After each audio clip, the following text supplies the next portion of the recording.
Yo, what is good, everybody? It's your boy Golden Falls, Golden What If, whatever you want to call me, and I'm back. I am back with a finale of What If Deku was a Saiyan.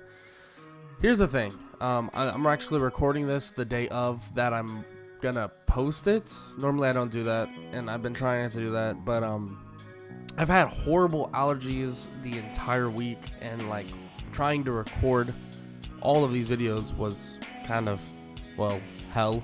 Because I sneeze every 2 minutes. So I finally got it down a little bit, so I feel a little better and I don't sneeze as much. So I'm here now recording. I just wanted to preface that really quick before I started the What If. And I hope y'all enjoy nonetheless. And I still have plans of starting to go daily for November, and that's still the goal, and that's still what I want to do. So that is what is going to happen. And if y'all enjoy, make sure to leave a like, make sure to leave a sub, make sure to leave a comment down below. And I hope y'all enjoy the finale of What If Deku was a Saiyan. Let's get it. Izuku Midoriya decides, or, well, the people of UA decide that he won't be going to the forest training camp with them. He's actually headed off to be with some pro heroes, in fact. A deal would be conjured up, and he would be told that he'll be training with some pro heroes for the reason that Izuku has a power, an underlying power, that many others do not have. And by many others, they mean nobody has. Izuku has a power known as Ki, something within one's body that can amplify powers by a large degree. Izuku can scale his powers using Ki and more or less channel this Ki into certain blasts that can destroy mountains, even countries, in fact, if he powered up enough. Izuku knows this through all of the training he's done so far. He hasn't found necessarily power enough to blow up planets, but his power continues to soar as training continues. After people have seen, and heroes have seen, the power that Mirko gained with training with Izuku, they decided that he'd have a little bit of a meeting with the hero agency, or a hero council that would more or less tell him that if he teaches a number of heroes exactly how to use this so-called Ki, that he would be granted a provisional hero license far sooner than his classmates. And on top of that, he'll have a stipulation that would allow him to become a pro hero far sooner than expected originally. Izuku would begin training many pro heroes. These heroes would include people like Endeavor, the continuation with Mirko, and many others like Sir Night-Eye, Hawks, and so on and so forth. These training sessions would continue on, and many others would pick up quicker than the original. Of course, Mirko would have a head start, but quickly people would catch up. But everything would eventually come to a halt when one of the classmates of Izuku, Katsuki Bakugo, gets kidnapped. He gets kidnapped by the LOV, or the League of Villains, and this would lead to a siege on the League of Villains base. When they rescue Bakugo, it would all lead to the fight with All For One and the League of Villains. All Might would fight head-on against All For One to make a difference, to stop him in his tracks, but All Might seems to be on the back foot. But eventually this would lead to many pro heroes coming to his aid. Ones like Endeavor, ones like Hawks, Mirko, and many others would arrive. All Might would believe that they wouldn't stand a chance against All For One himself, but that would be quite the opposite. Everybody at a combined effort would make quick work of All For One, especially with the training with Izuku. Even though this training was minor, it actually made them substantially stronger because of Ki stacked upon their quirks. Especially with people like Endeavor being able to channel Ki would just make his flames stronger than ever, and make his fighting prowess even better as well. Taking down All For One was just a stepping stone though. Izuku would stay in the position of this trainer that would allow everybody to grow in insane amounts of strength. And villains would begin to drop like flies. The LOV would only be able to hide for so long. Heroes would hunt them down, put them away, and everything would start to change. Life in hero society would exponentially get different, exponentially change, and accelerate. Izuku started all of this.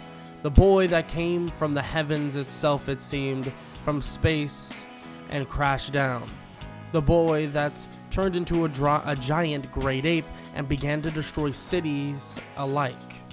But that boy, that same kid, began to change hero society for the better. All for One was stuck in prison and wasn't getting out. The LOV was behind bars with him, and many others continued to pile on, eventually leading to Hero Society, or the heroes of Japan, finding the last bit of nomus that were left over by All for One, and everything that the League of Villains stood for began to collapse. On top of that, Night Eye began his search for overhaul. It was time for a literal overhaul of society itself, and since they took down the League of Villains and All for One swiftly as they did, they began to believe that they could do the same for overhaul. And after they found the info and intel about where overhaul currently is, the sweep began. Overhaul and everything that overhaul stood for began to collapse as well. The save of Eri, a young girl that was being used, tortured, and used for her quirk, amazing quirk at that, to change society, was halted. Izuku seemed happy in all of this, seemed happy that all the villains were getting shut down because of him, because of the hard work that the heroes were currently putting in, because of, well, the things that he knew and grew up knowing when he was just a kid. A Saiyan, a prideful warrior from his home planet, Izuku came barreling down. But like I said before, there are beings out there and nearby that many do not understand. There are beings out there that many are terrified of. And one of those beings that destroyed his own planet, the one that he had very little information about, would eventually come knocking.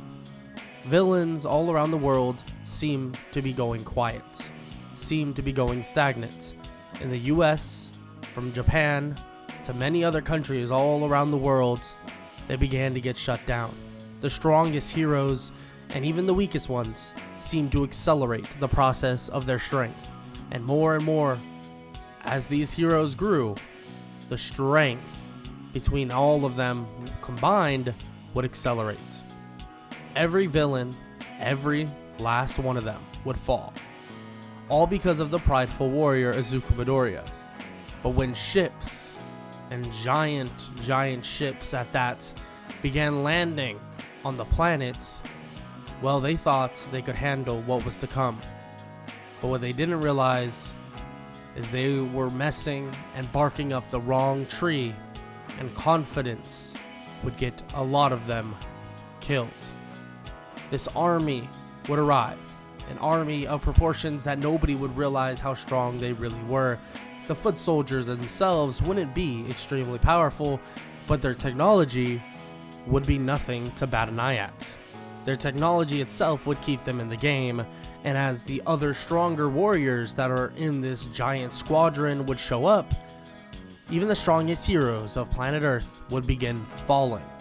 Izuku would be the only one that could truly stand up, and the ones that were currently in Japan that knew the most about manipulating ki. Izuku and many other heroes in Japan would lay siege and try and stop this alien invasion. But after they get through the foot soldiers and some of the higher ranked soldiers within the army, the true test would come. Some being, a short being with small horns, would walk out and jump in a small little pod-like technology, floating toward the heroes of Earth. This being would begin to speak, telling all of them that this planet is for them to take over, to sell, and to do whatever they want with. And if they want to live, well, that's all up to them. That's if they want to join his army, join the true force of this universe. The Emperor himself has arrived. Not taking this 100% seriously, the heroes would begin their siege and charge toward this being, the being that is known as the Emperor of the Universe. But quickly, they would be dismantled, and some would even be killed in one swift motion. Izuku would step forward and begin his fight, going toe-to-toe with this being, and he seems to have the upper hand, but the being begins to transform. Izuku would follow suit, transforming as well to his Akari form, and he's able to keep up with many forms past that. But the Emperor of the Universe was hiding such a power that Izuku wouldn't even imagine catching up to it. A young kid, only 16 years old, there was no way he would have enough time to overcome power like this. Even when Izuku would be pushed to a whole nother level, rage itself would boil over and his hair would spike up. Things in his whole body and mind would change, sharpen, anger, pride would flow through his body, and an eruption of power would course through his veins. It didn't even matter. The sky would clear and his aura would look like the blazing sun. But even that stood no chance against the Emperor of the Universe. The Emperor would look at Izuku, asking if he's part of that one race, the race of so-called warriors called something monkeys, maybe the Saiyans of some sorts. And Izuku would be shocked to hear this, and an evil, sharp laugh would course through the entire planet, as the Emperor would tell him that unfortunately, maybe back then, this Saiyan that stands in front of him would have had a chance.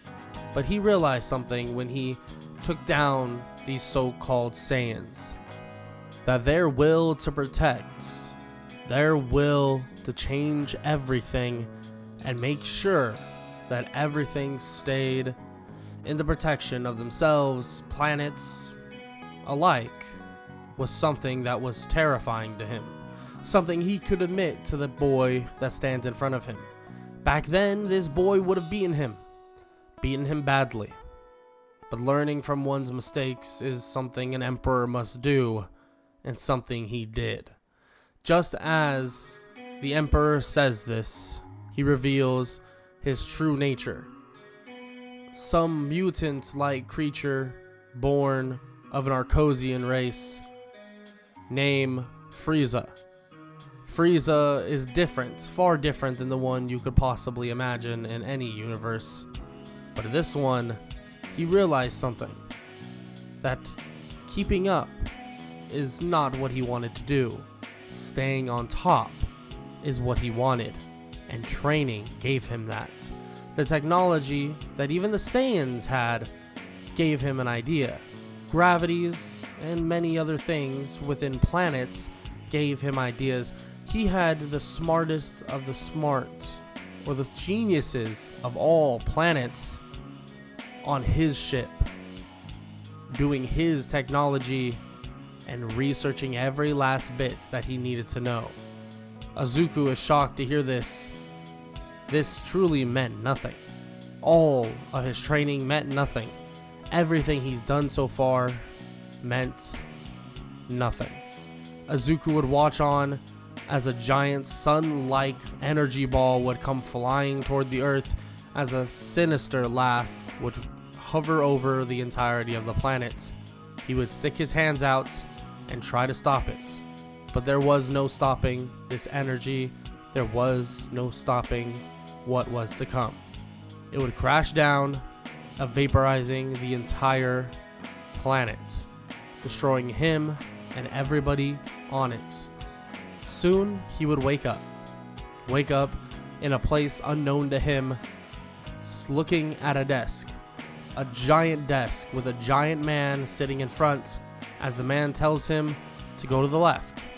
That as a pure-hearted person like himself, someone that has followed the straight and narrow, at least as what they've seen, even with when he was just a child, he deserves to keep his body and to continue training throughout his life.